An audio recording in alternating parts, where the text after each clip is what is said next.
Our next speaker, whom you all know very well, is the Honourable Bob Carr, who is Professor in International Relations at the University of Technology, Sydney. He's the Director of the Australia-China Relations Institute, the only Australian think tank devoted to illuminating the Australia-China relationship. Professor Carr is a former Foreign Minister of Australia for 2012 to 2013.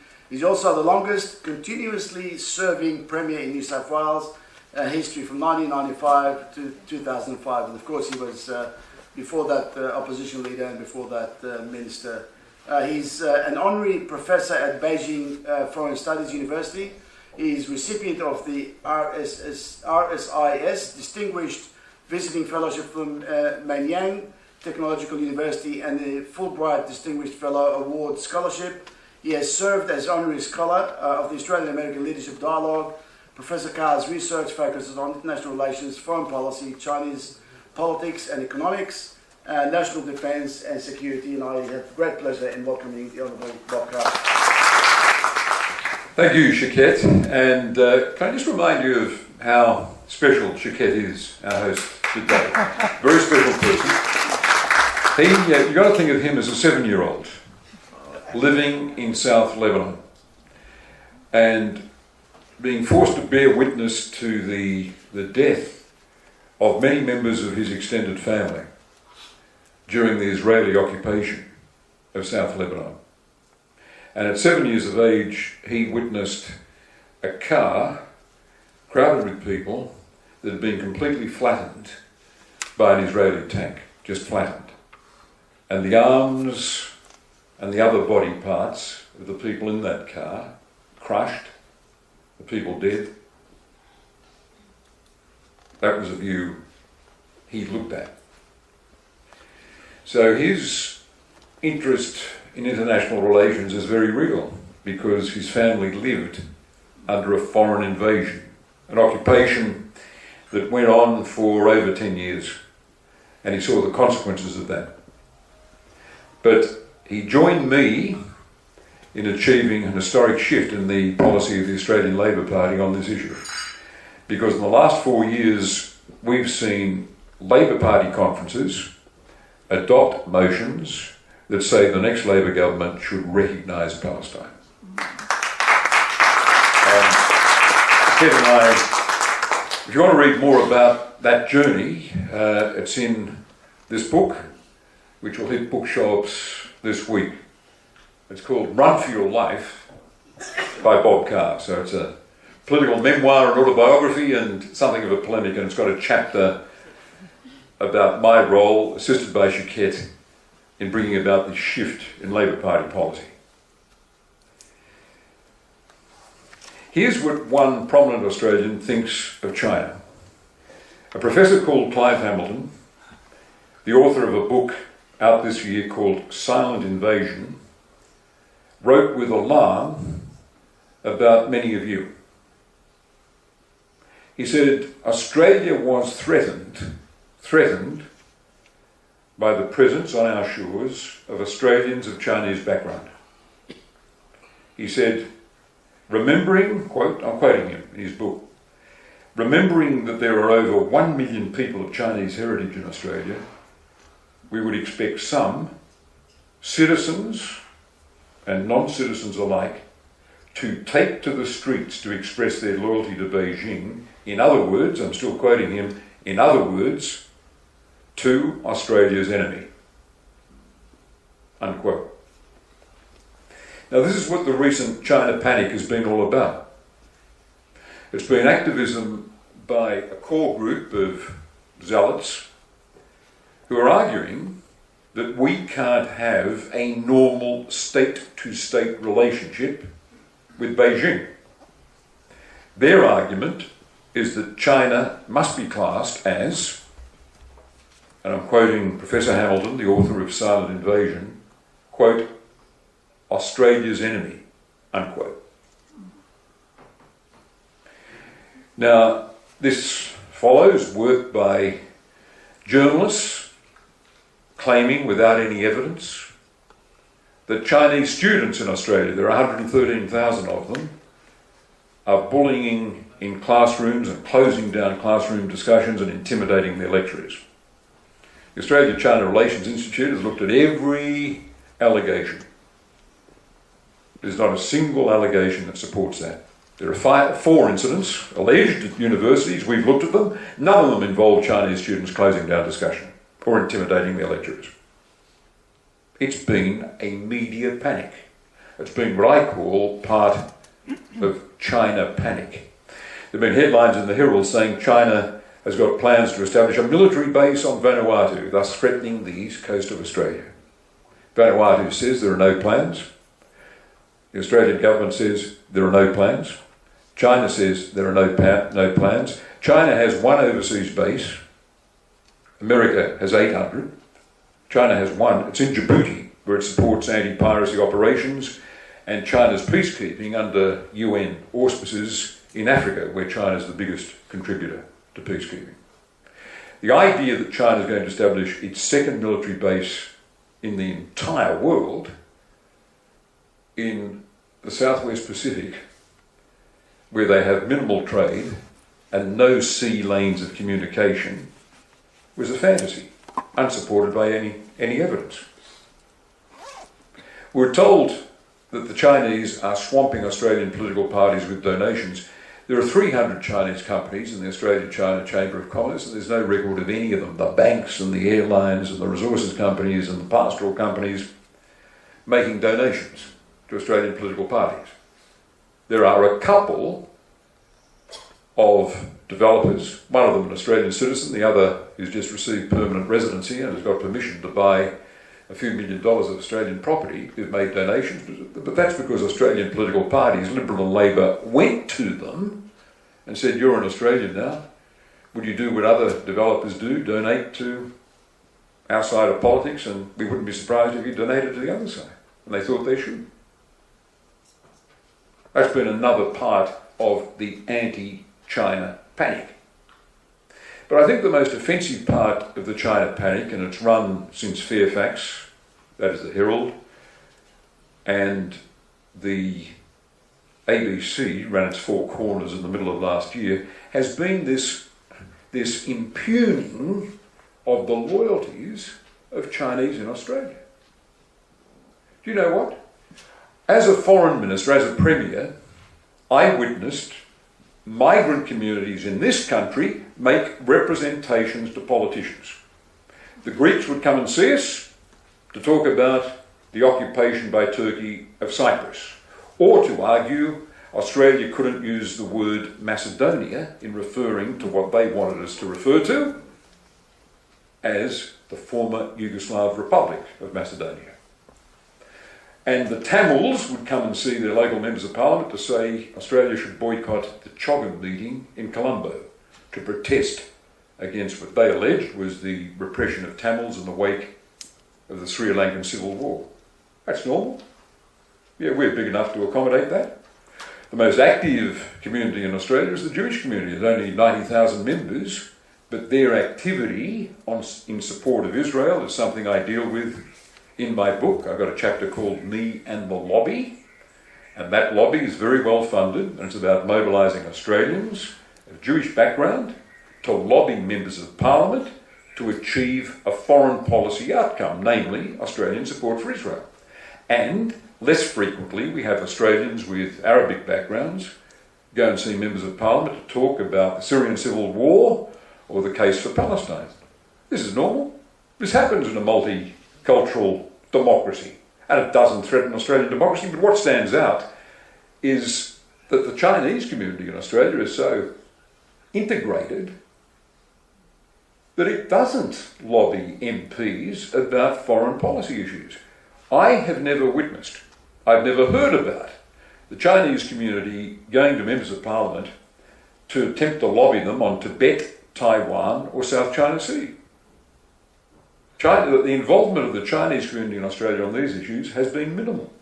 Where there's been a meeting on the South China Sea, it's been attended by 50 people. And yet the Chinese community in Australia is 1.2 million.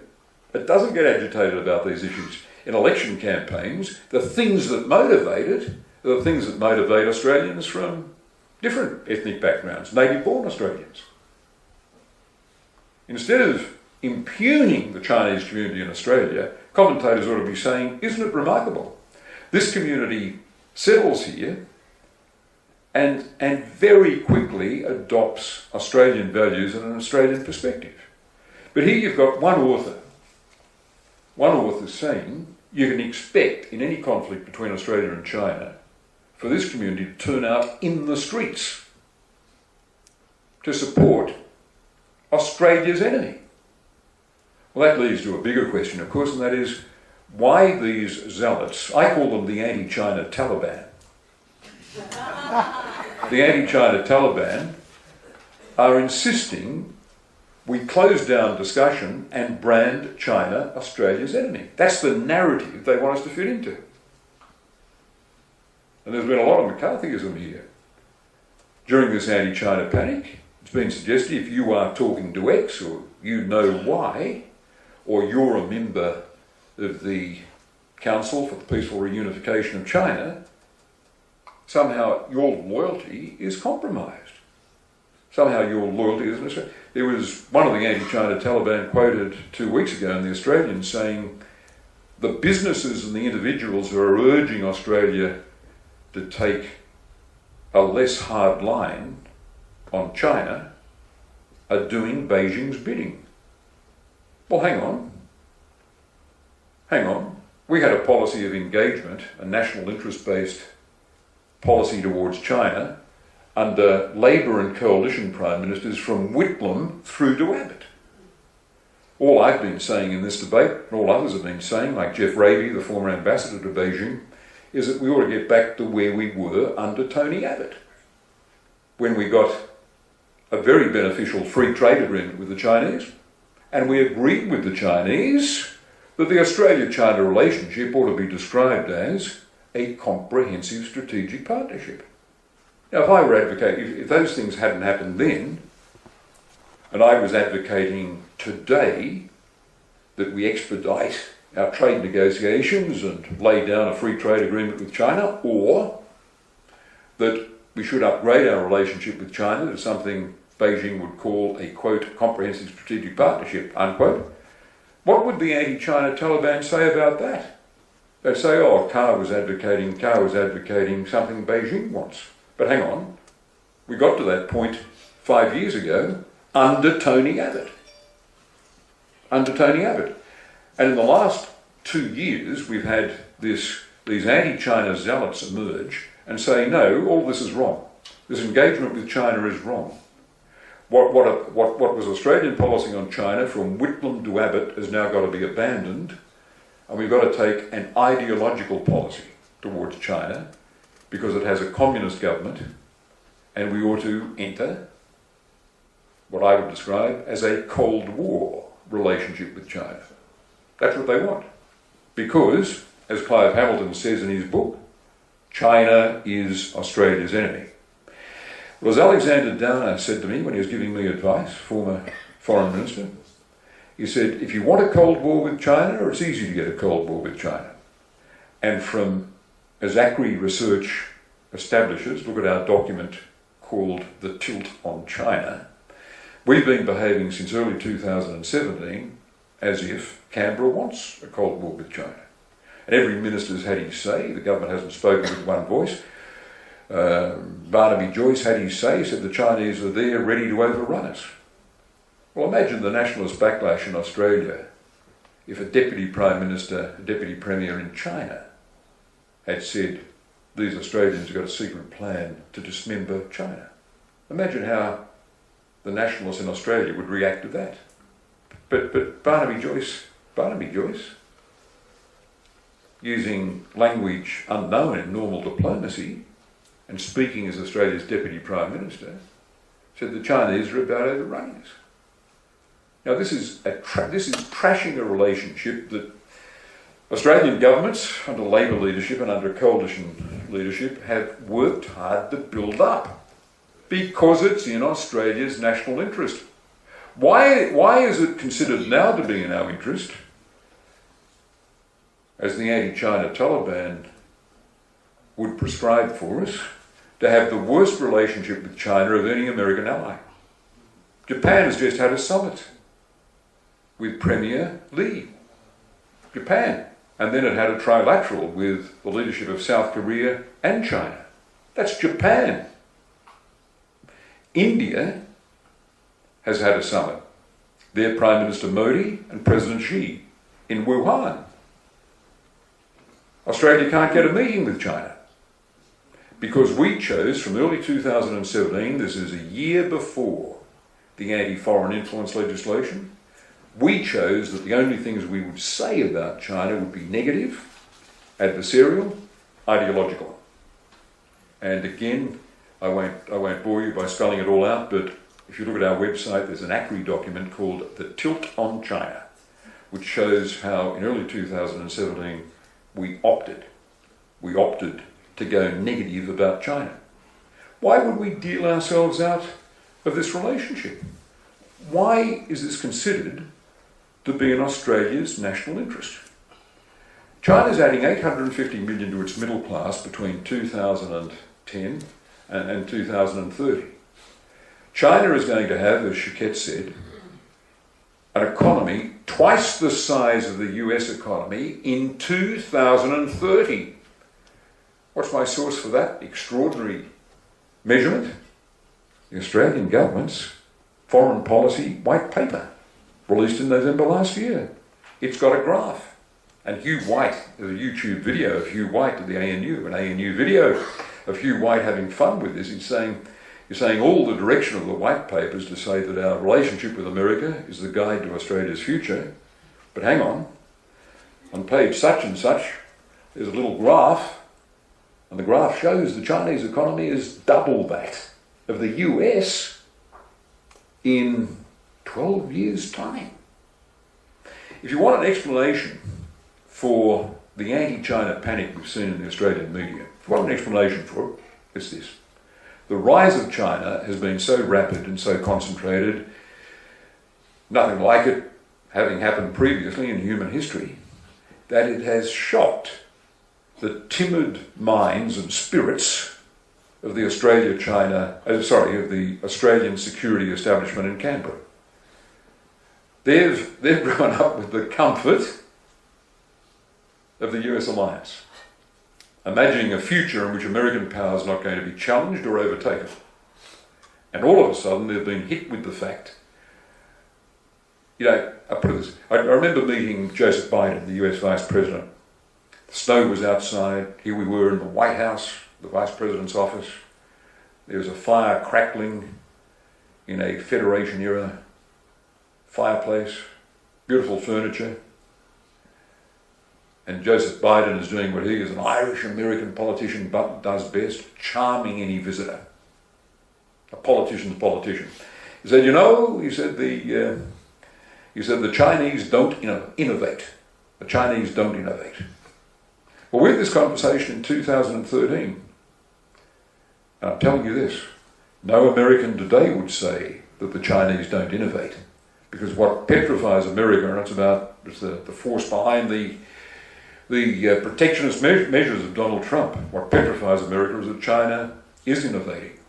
And China is set to take the lead from America in artificial intelligence and robotics and drones and driverless cars, electrical cars, all these other technologies by the middle years of the 2020s. That's what lies behind the China panic, the trauma for America of the first challenge since America became the biggest economy in the world in, what would you say, in the 1870s, 1880s? It overtook the UK. Well, maybe, but not until the end of the Second War. Yeah, and in another sense, by other measures, as Ian Bickerton says, probably at the end, unequivocally, in 1945. And now China, this poor country, this downtrodden country, this country subject to 150 years of foreign humiliation, this country that America sent missionaries to because America had a dream that China would become Christian. This country that was seen as always being dependent on America is saying, thanks very much But we now are rising. We're returning to the status we had in the early 19th century under the Qing, before the First Opium War. Thank you very much, but we're hauling hundreds of millions of people out of poverty. On the current trajectory, there'll be another 850 million out of poverty and added to the existing middle class by 2030. I rang the author of that projection, an OECD economist, and said, this article you wrote, where you say the Chinese are on track, he said they are on track, except it goes further than I predicted in my first report for the OECD on this subject. They're going to represent a bigger share of global spending, according to my most recent research. And this is a shock for America and for Australians who've been wedded to America, close to America. It's another shock. And it explains the tilt against China from early 2017 in the statements of Australian leadership, and it explains the anti-China panic driven by people like Professor Hamilton, who says China must be Australia's enemy. Well, in my book, which I know you're all going to buy when it comes out, in bookshops this week, here's what I say about that. Engagement with China will give us a chance to observe and respond to so much of the life of the country that thrives independently of politics, including a private sector of the economy growing by the day and measured by the employment share proportionately bigger in China than in Australia. When do you get anyone in the Australian media report that by two key tests, the proportion of the population engaged in family business and the proportion of the population employed by the private sector, China now is more capitalist than Australia. A higher percentage of their population work for the private sector than does the Australian. And that's even when you include state-owned enterprises, by the way. A higher percentage of China's population is running small family businesses than Australia's population does. So cop that. Don't tell me we're not capable of engagement with this China. Don't tell me we've got to declare China the enemy, capital E, and enter an ideological Cold War with it. By the way, before I return to my words of wisdom, why didn't someone in the Australian government stand up during the anti-China panic and say, listen, this has gone too far. Attacking Chinese students in our universities is wrong. We're happy to have them here. Back in China, they got the different view because Australia did not speak up. They think the Australian government agreed with this smear campaign against Chinese students. And in the spirit of Australian multiculturalism, why didn't someone in Canberra stand up and say, how dare you impugn the loyalty of Chinese migrants to Australia? There is absolutely no evidence that they're disloyal to this country, not one jot of evidence. They're not agitating on behalf of Beijing. And if they were taking a view on South China Sea, they're no different from other migrant communities in Australia that for a generation or two take an interest in foreign policy issues related to their homeland. And Australia's big and strong enough to deal with that. I would have liked to have heard that from someone in Canberra during this period of panic that Malcolm Turnbull is now trying to rein in because it has hurt the bilateral. What I say here in this book of mine is, in this chapter on China, when it comes to Australia-China relations, I won't be abandoning an optimistic vision because of a whispered word invoking one of our security agencies or the disappointments that China itself provides from time to time. When it comes to Australia-China relations, my credo is simply Gough Whitlam's. We seek a relationship with China based on friendship, cooperation and mutual trust, comparable with that we have or seek with other major powers, unquote. That was Whitlam's formula. He didn't say China is our enemy. China is in Australia. They've got divided loyalties. He didn't say that. He said, with this China, and he said this in 1973 as Australian Prime Minister in 1973 when China was a tyranny, when China did have the repression of the Cultural Revolution, when you couldn't move from one village to another village, let alone go overseas without the permission of the party. Now 100 million people a year from China leave China as students, business people or tourists. Why should it be that harder to have a pragmatic national-based interest with China? And by the way, I'll conclude with this. A majority of Australians we now know, because of the Lowy poll that came out last week, agree with my interpretation and not with the zealotry of Clive Hamilton and those other members of the anti-China Taliban. Here's what the Lowy poll found. Despite nearly 18 months of China panic stories, the percentage of Australians who see China as more economic partner than military threat is high. 82%. Now think about that. 82% of Australians see China more as economic partner than military threat. And that's after 18 months of headlines about negativity in Australia-China relations. And in fact, that figure, 82%, went up. It was 3 points higher than it was in 2017, and it's 5 points higher than it was in 2015. So that's the good sense of the Australian people saying, we know China's getting richer. We know China's getting more powerful. Let's have a policy of engagement. And here's something that I find even more interesting. Only 12% say China's more of a military threat. 82% said it's more of an economic opportunity. Only 12% said it's more of a military threat. And there were 46% of Australians who said that China will become a military threat in the next 20 years. But for what reason? Here's the reason they give. Because China and the US are likely to come into conflict, and Australia will be drawn into it through its alliance with the US. 77% of Australians, according to the Lowy poll, agreed with that proposition. Hence the point I made in my chapter about America in my book, which was in the Weekend Australian on Saturday. And that is, the US alliance, our alliance with the US has the potential today, instead of securing our future, to draw us in, to endanger us, to draw us into conflict, not protect us from conflict. And that's a big idea that I think Australians have got to think carefully about. But I end with this key question. Should we take the advice of the people who've run this anti-China panic and insist on defining China as an enemy? Is that remotely in our interest? We've now gone further than any other American ally in running an adversarial line on China. Isn't it about time we change that?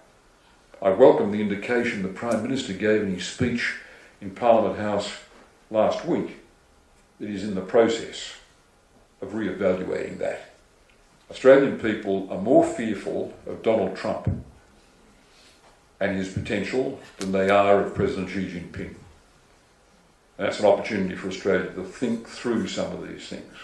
But to begin by rejecting this notion being promoted in the media for about 18 months, that there's only one way Australians are entitled to think about China, and that is by defining it as an enemy. That is not in our national interest.